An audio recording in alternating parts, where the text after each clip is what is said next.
Думаю, что это радость. Думаю, что надо. Нормально.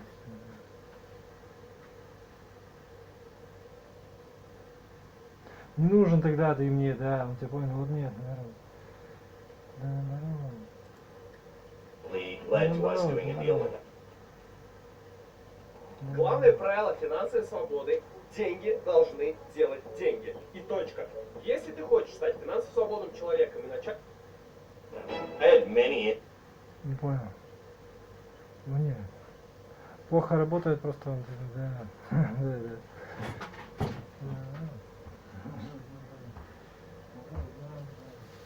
Интересно смотреть.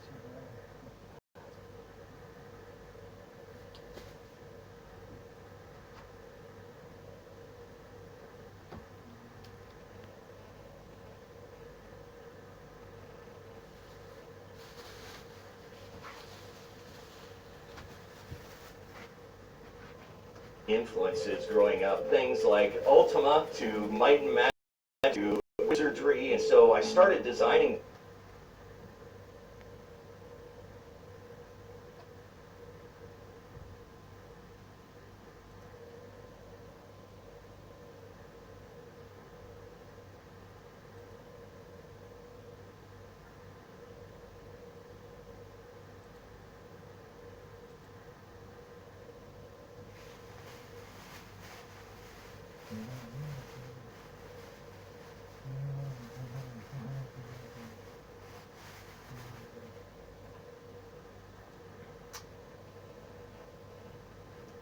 Diablo when I was in high school, and then in college I started playing a lot on Unix machines that were, you know, in Disney.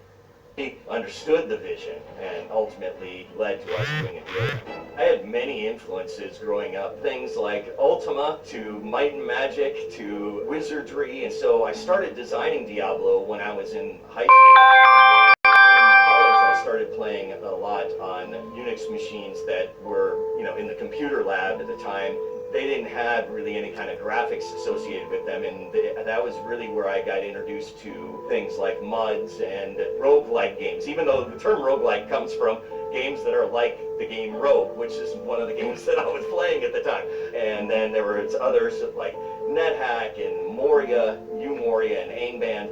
And those were huge influences. And really, in a lot of ways, it was Angband. I think that was kind of the model of what we wanted. The point, in a lot of ways, it was Angband. I think that was kind of huge influences. And really, in a lot of ways, it was Angband. I think that was kind of the model of what we wanted. The point of the game was just, you know,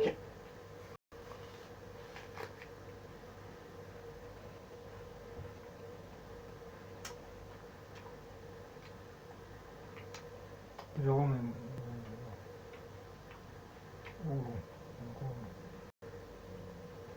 Перелома.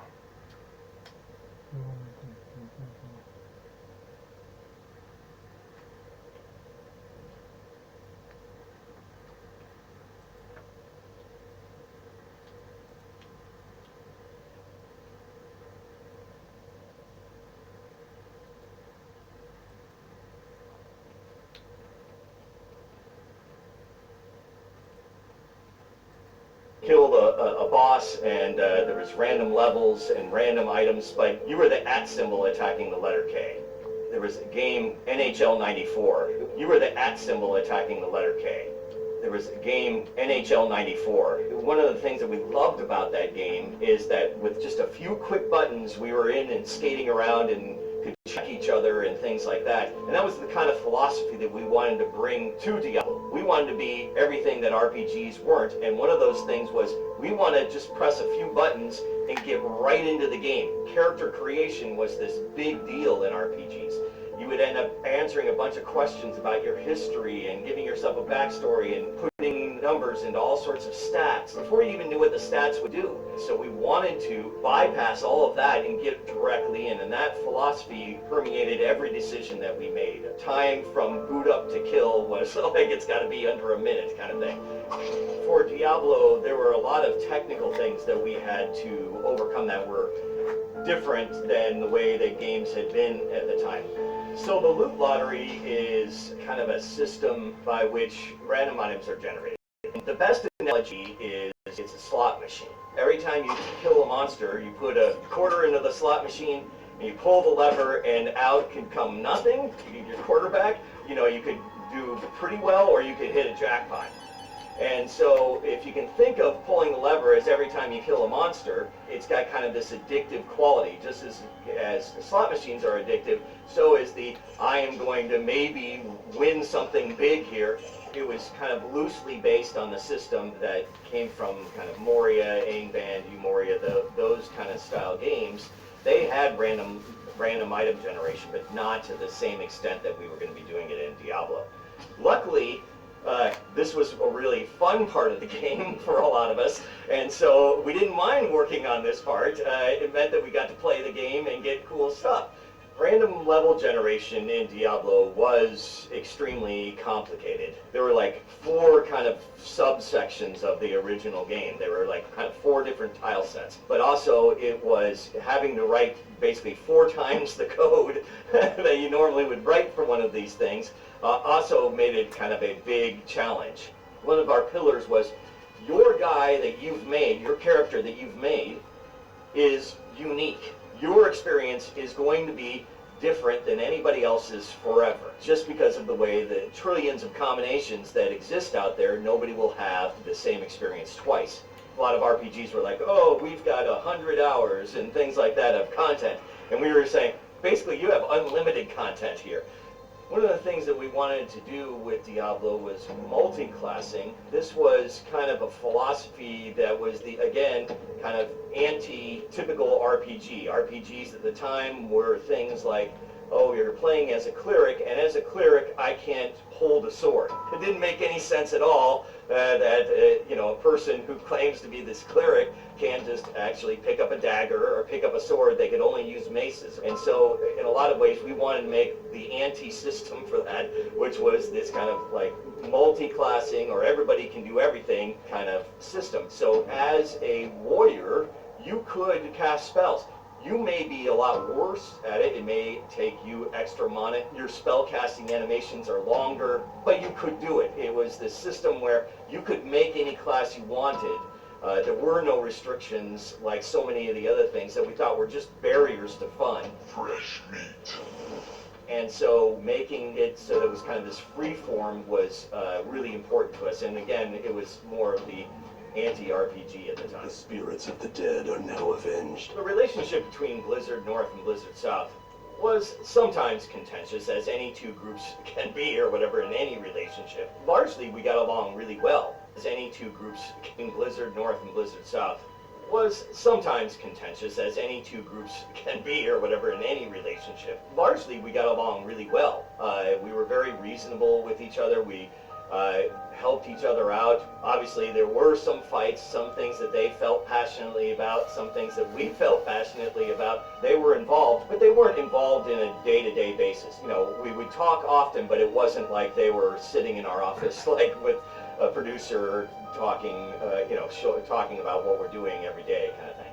Originally, Diablo was going to be a turn-based game, which is based on the Rogue and Angband, etc. All of those games were turn-based.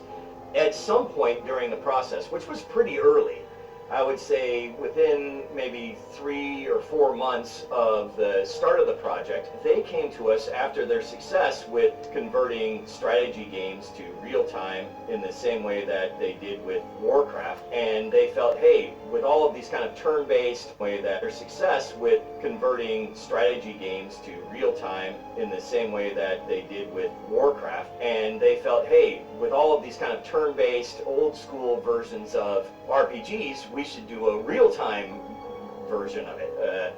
And I was really against this idea. This was the line in the sand for me. I was not gonna, there was no way that I was changing this game to real-time. His reckless overconfidence has proven costly to us all.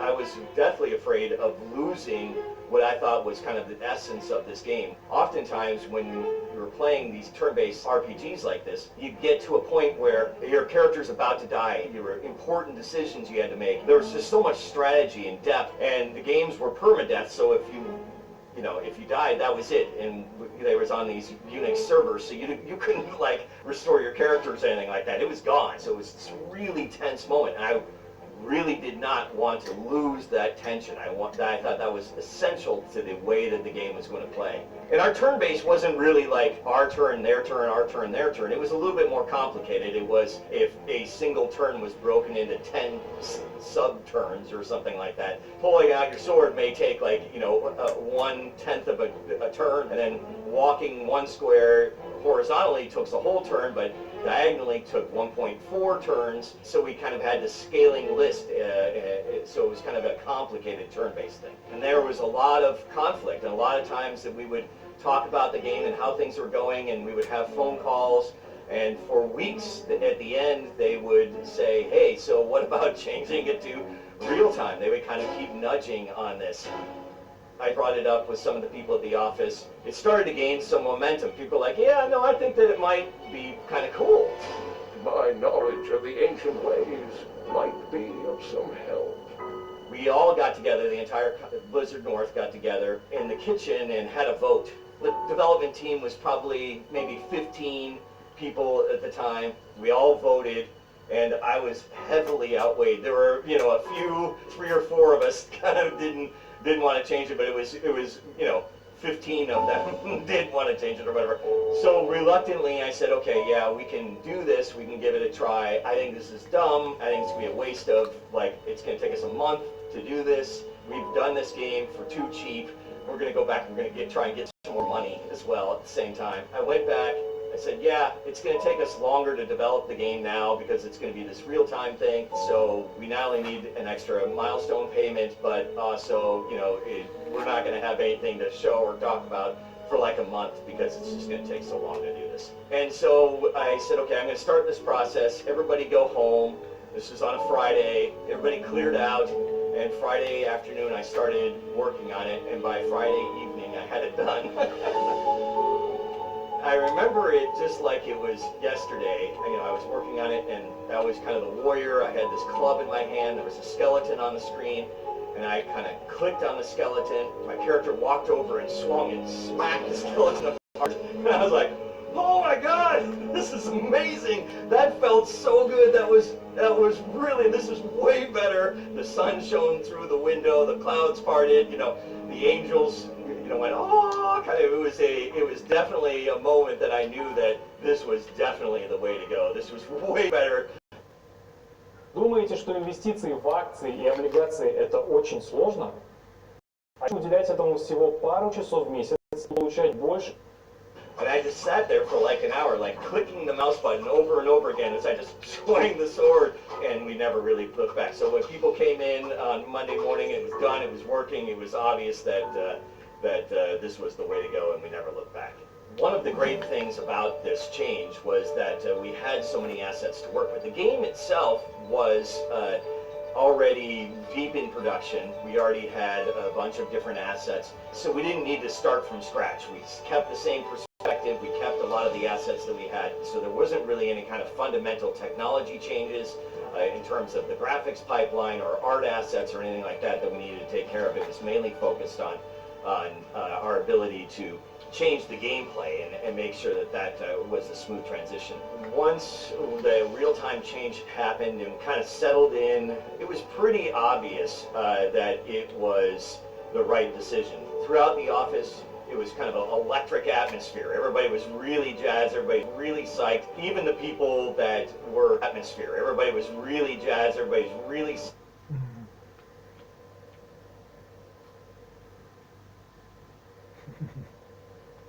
Яз, видишь, там вот эта штучка такая, вот желтая. Вот здесь, вот здесь, вот да? А что это такое? Это яз горит. Или что он там делает, я не знаю, но это, короче, яз. Ладно, забудь, короче. Приятно познакомиться.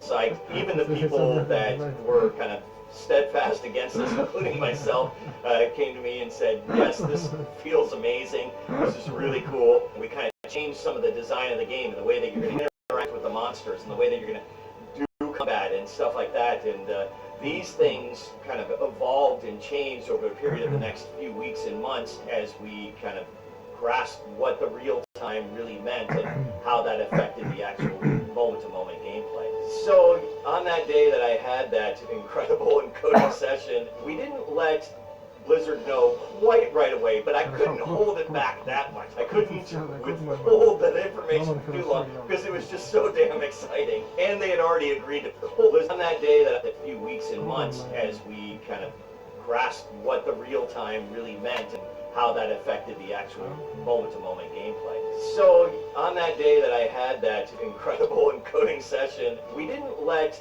Blizzard know quite right away, but I couldn't hold it back that much. I couldn't withhold that information for too long because it was just so damn exciting. And they had already agreed to pay us more money, so that part was taken care of.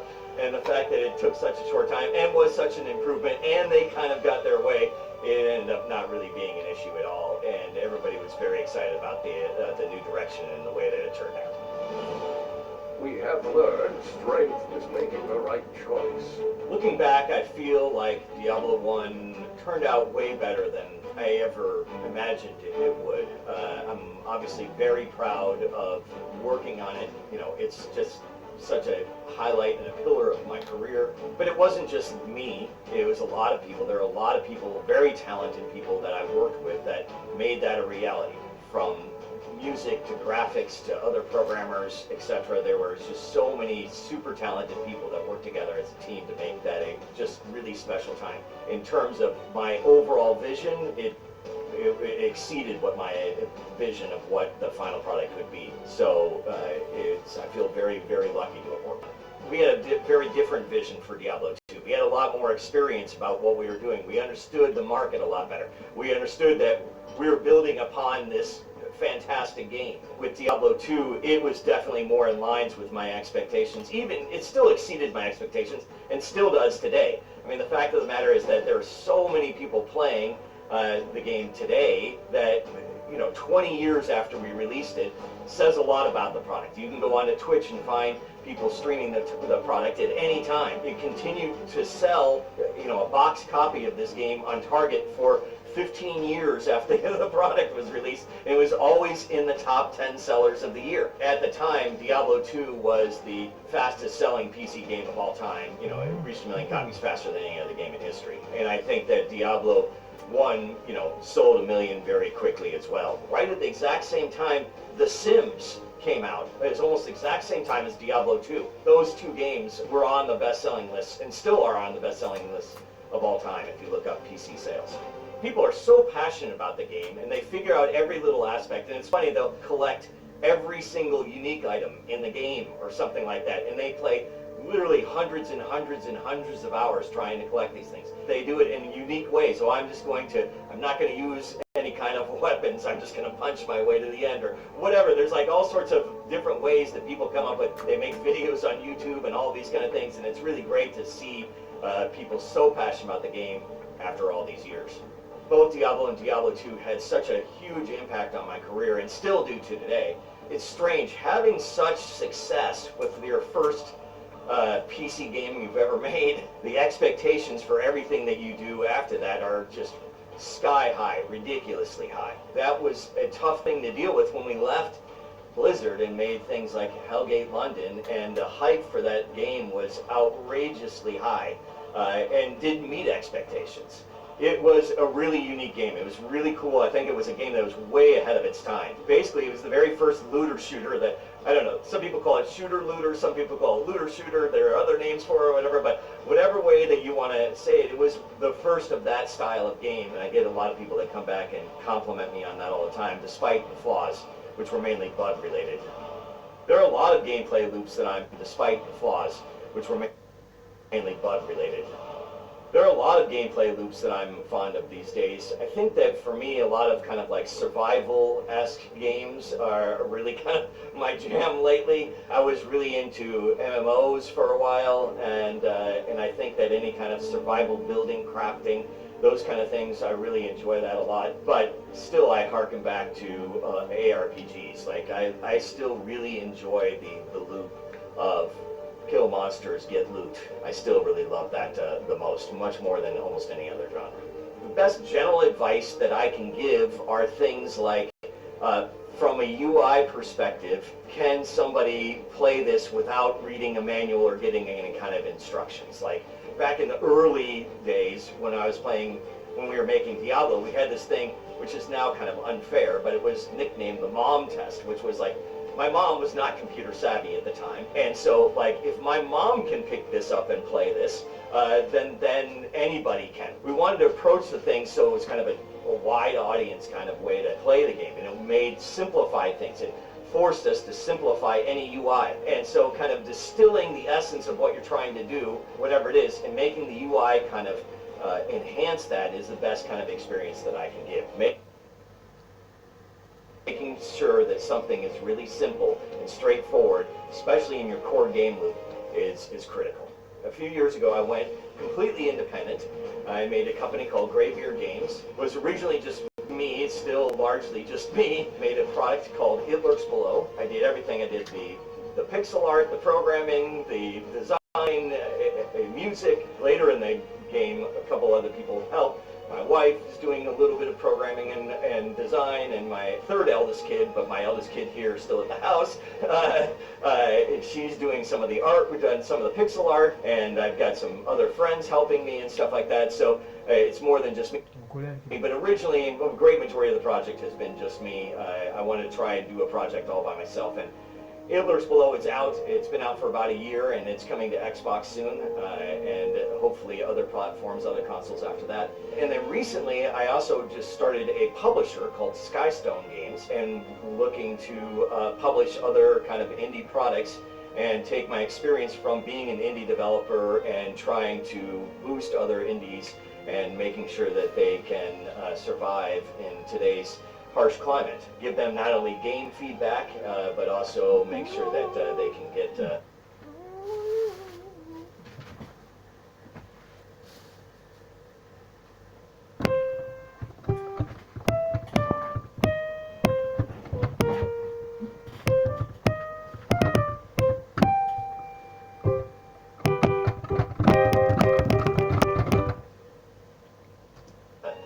good coverage on their game and get seen by press outlets and things like that. There were a bunch of times during development that I felt like this could be a hit, but the thing that really drove it home for me, while we were making the game, we would work and people would roll in and work all day, and then when it was time to go home, they weren't going home, they were playing the game that they had just spent all day working on. So I knew when that was happening that it could be something that was kind of addictive. And the dream was never that it would do as well as it did. Our dream was maybe someday we can sell 25,000 copies. If we did that, maybe we could make a sequel. That was kind of the original dream. I had no real intent in making it, that it was going to be so addictive, or that wasn't really what we had set out to be. It was just the hopes of us being able to make the PC games that we love.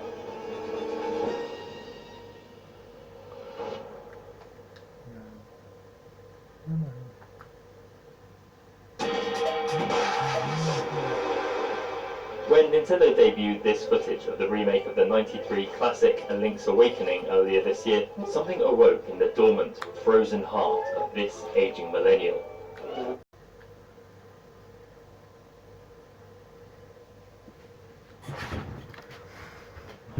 Чирка.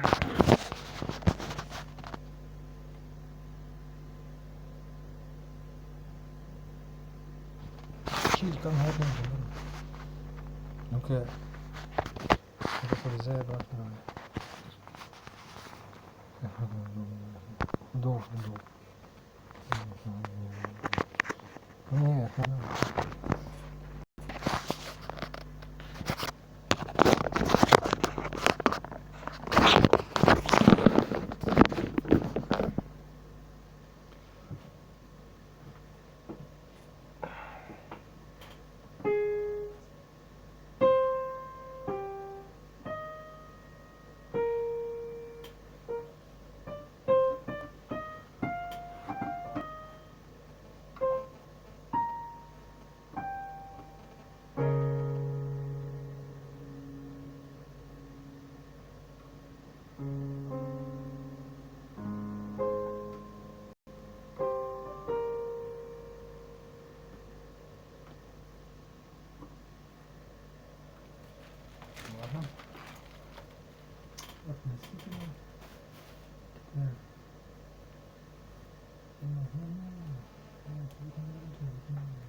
Вдолг, блин.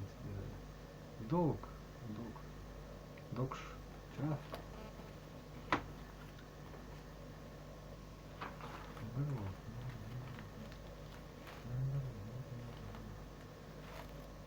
Вот не, вот это и есть на самом деле. Вот это и было. И что это дает? Самое сложное.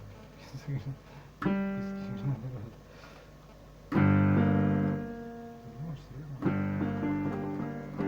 Думаешь, что любишь? Это шутка такая была.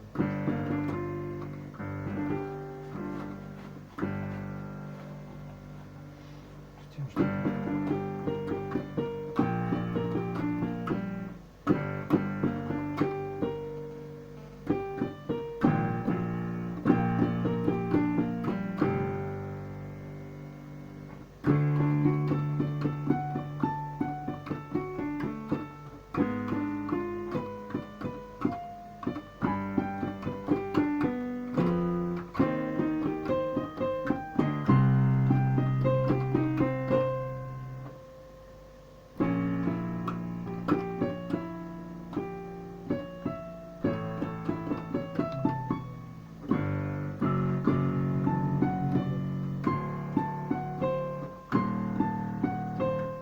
Что?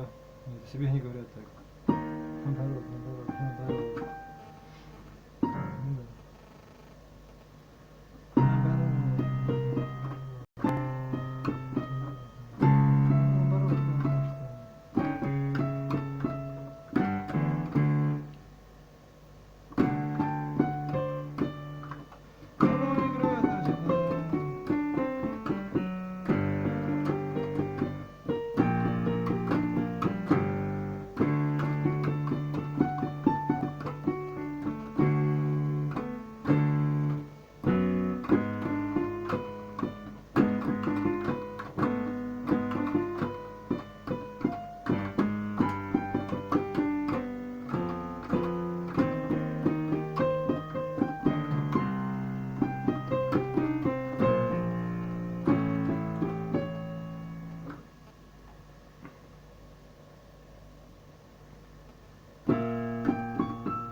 Это что такое? Нажать, бояться.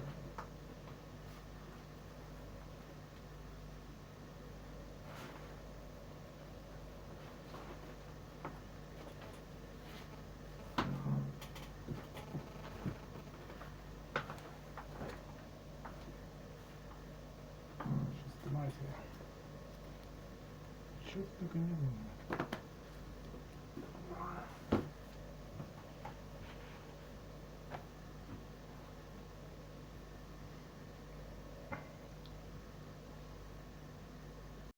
Вот, нет, забрал.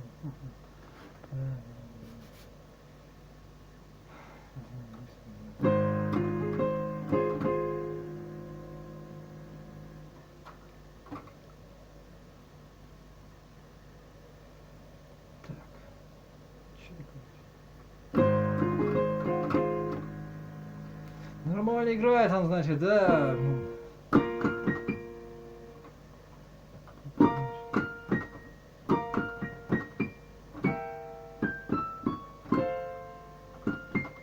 Ну нет, о себе он так думает.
Что?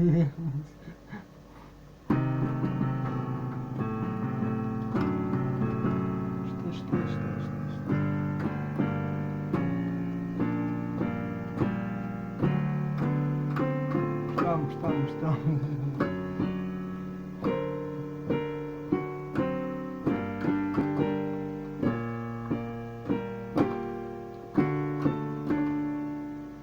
Нормально играет, значит, да! Будь проклят, бля! Будь проклят!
Играй нормально тогда. Наоборот, ну нет. Потом говорит, сколько это играешь.